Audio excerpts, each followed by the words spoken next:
Saudi அரேபியாவில் நிலுவைத் தொகை காரணமாக தடுத்து நிறுத்தப்பட்ட தமிழகத் தொழிலாளி சமூக அமைப்புகளின் உதவியுடன் மீட்கப்பட்டு குவைத் சென்றடைந்தார். விழுப்புரம் மாவட்டம் பரசுரெட்டிபாளையத்தைச் சேர்ந்த பிச்சாண்டி என்பவரது மகன் ஐயனார். இவர் குவைத் நாட்டில் உள்ள தனியார் நிறுவனம் ஒன்றில் உதவியாளராக பணியில் சேர்வதற்காக கடந்த ஏப்ரல் 27 தம்மாம் வழியாக பயணம் மேற்கொண்டார். சவூதி குவைத் எல்லையில் அவரை வழிமறித்த அதிகாரிகள் அவர் சவூதியை விட்டு வெளியேற தடை விதித்து மீண்டும் தம்மாம் விமான நிலையத்திற்கே திருப்பி அனுப்பினர். என்ன செய்வதென்று அறியாமல் தவித்த ஐயனார் தமிழ்நாடு நலச்சங்கத்தை அணுகினார். சங்கத்தின் தலைவர் திரு வெங்கடேசன் மற்றும் துணைத் தலைவர் திரு ஆரிஃப் ஆகியோரது உடனடி முயற்சியால் தகவல் தொழில்நுட்ப அணி செயலாளர் திரு இம்ரான் மூலம் ஐயனாருக்கு தங்குமிடமும் உணவும் ஏற்பாடு செய்யப்பட்டது. விசாரணையில் ஐயனார் 3 ஆண்டுகளுக்கு முன்பு ஜித்தாவில் பணியாற்றிய போது தனது சிம் கார்டு கணக்கை முறையாக முடிக்காமல் சென்றது தெரியவந்தது. இதற்காக சவூதி அரசு அவருக்கு சுமார் 2000 ரியால் அபராதம் விதித்திருந்தது. தமிழக அரசின் சட்ட ஒருங்கிணைப்பாளர் திரு வெங்கடேசன் மற்றும் திரு ஆரிஃப் மக்பூல் ஆகியோரது தீவிர முயற்சியால் இந்திய தூதரகத்தின் உதவியுடன் அந்த அபராதத் தொகை ரத்து செய்யப்பட்டு அவருக்கு தடையில்லா சான்று பெற்று தரப்பட்டது. இதனைத் தொடர்ந்து கடந்த மே 7 அவர் பாதுகாப்பாக குவைத் எல்லைக்கு அனுப்பி வைக்கப்பட்டார். அங்கு தமிழ்நாடு முஸ்லிம் முன்னேற்றக் கழகத்தின் குவைத் தலைவர் திரு ஜபருல்லாஹ் மற்றும் திரு ரபீக் ஆகியோர் அவருக்கு தேவையான உதவிகளை செய்தனர். வெளிநாடுகளில் பணியாற்றிவிட்டு தாயகம் திரும்புவோர் தங்கள் பேரில் உள்ள கைபேசி கட்டணம், வங்கி நிலுவை, மின்சாரம் மற்றும் வாகன அபராதங்கள் என அனைத்தையும் முறையாக முடித்துவிட்டு செல்லுமாறு சமூக ஆர்வலர்கள் கேட்டுக்கொள்கின்றனர். இல்லையெனில் பல ஆண்டுகள் கழித்து வேறு நாடுகளுக்கு பயணம் செய்யும் போது கூட இத்தகைய சட்ட சிக்கல்களை சந்திக்க நேரிடும் என எச்சரிக்கப்படுகிறார்கள். அஸ்ஸலாமு அலைக்கும். அனைவருக்கும் மாலை வாழ்த்துக்கள்.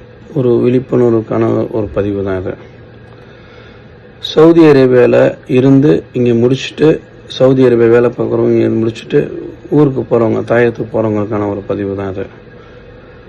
அவங்க பேரில் சிம் கார்டு இருந்தால் செக் பண்ணி பார்த்துட்டு அந்த சிம் கார்டெல்லாம் ரிமூவ் பண்ணிடுங்க. பேங்க் அக்கௌண்ட் இருந்தால் கரெக்டாக பேங்க் அக்கௌண்ட்லாம் முடிச்சு விட்டு அவங்க பேரில் இபி பில்லாக இருந்தால் எல்லாம் செக் பண்ணி பார்த்துட்டு அவங்க பேரில் கார் லோன் இருந்தால் அதெல்லாம் செக் பண்ணி பார்த்துட்டு எல்லாம் ப்ராப்பராக கட்டிட்டு போயிருங்க. கட்டிட்டு போகாதவங்களுக்கு தான் அந்த பிரச்சனைலாம் அதிகமாக இருக்குது. அது மாதிரி வழக்குகள் இருந்தால் வழக்கெல்லாம் சட்டப்படி என்னங்கிறது தொடர்ந்து கரெக்டாக முடிச்சுட்டு போயிடணும்.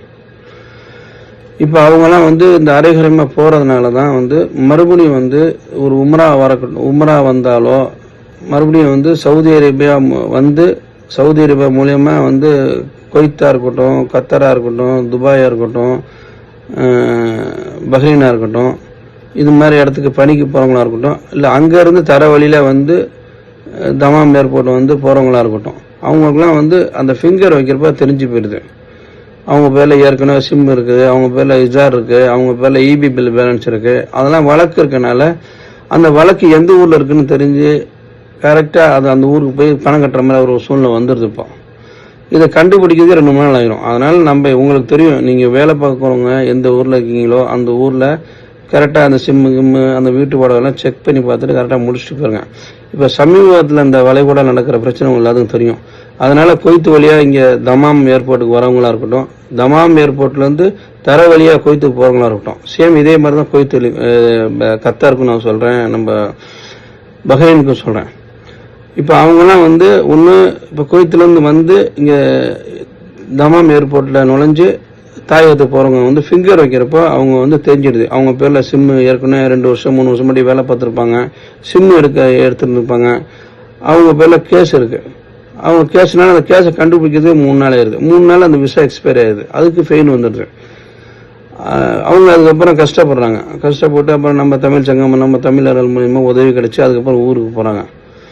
அது மாதிரி இப்போ இந்த குவைத்துக்கெல்லாம் இந்த விமான போக்குவரத்து இல்லாதனால நம்ம தமாம் வழியாக போகிறனால வேலைக்கு போகிறவங்க இங்கே தமாம் ஏர்போர்ட்டில் இறங்கி தர வழியாக காசு வேலை போகிறப்போ அங்கே போய் ஃபிங்கர் இருக்கிறப்போ தெரிஞ்சு போயிடுது. அவங்களுக்கு சிம் இருக்குது, அவங்களுக்கு ஹிஜா இருக்குது, அவங்க அது இபி பில் இருக்குது, ஏற்கனவே சவுதியில் வேலை பார்த்துருக்காங்கங்கிற மாதிரி வருது. அது மாதிரி இந்த பிரச்சனைலாம் வரக்கூடாதுன்னா நம்ம எல்லாம் கரெக்டாக இருந்து முடிச்சு கொடுத்துட்டு எது பேலன்ஸ், எது பேங்க் பேலன்ஸ் எதுவுமே இல்லாமல் எல்லாம் க்ளோஸ் பண்ணுங்கள். அதாவது பேங்க்கில் அக்கௌண்ட்டையும் கம்ப்ளீட்டாக க்ளோஸ் பண்ணுங்கள். உங்களுக்கு நம்ம பேங்க்கில் வர செலவு பண்ணியிருப்போம், அந்த அக்கௌண்ட்டையும் க்ளோஸ் பண்ண மாட்டேங்கிறாங்க சிலவங்களாம். பணம் கட்டியிருப்பாங்க, கடன்லாம் இருக்காது, ப்ராப்பராக அந்த அக்கௌண்ட்டை க்ளோஸ் பண்ணணும். க்ளோஸ் பண்ணிட்டு தான் போகணும். சிம்மு இருந்தால் நம்ம சிம்மையும் கம்ப்ளீட்டாக நம்ம பேரில் எடுத்த சிம்மை க்ளோஸ் பண்ணிட்டு போயிடணும். அந்த சிம்மை என்ன செய்யுது, வேற யார்ட்ட கொடுத்துட்டு போகிறாங்க. அது வந்து பெரிய சிக்கலாக போயிருது அவங்களுக்கு. அதெல்லாம் க்ளோஸ் பண்ணிட்டு போகிறது வந்து ஒரு நல்ல ஒரு இது. அதுக்கான ஒரு பதிவு தான். யாரும் வந்து இங்கே மாட்டிக்காதீங்க. இப்போ ஒரு தொடர்ந்து வந்து இப்போ கடலூரை சேர்ந்த ஒரு பையன் மாட்டினாப்புல, அதுக்கப்புறம் விழுப்புரம் சேர்ந்த ஒரு ஆள் மாட்டினாரு, ஒரு மலையாளி, நிறைய பேர் வந்து மாட்டிக்கிறாங்க அந்த தமாமில். அதுக்கப்புறம் கஷ்டப்பட்டு போகிறதா இருக்குது. அதெல்லாம் இல்லாமல் போகிறதுக்கு நம்ம பேரில் என்ன இருக்குங்கிறது ப்ராப்பராக செக் பண்ணி பார்த்துட்டு அதெல்லாம் முடிச்சுட்டு போகிறதுக்கான ஒரு எச்சரிக்கையாக தான் நாங்கள் சொல்கிறோம். கவனமாக இருந்துக்காங்க. எல்லாத்துக்கான ஒரு பதிவு தான் அது.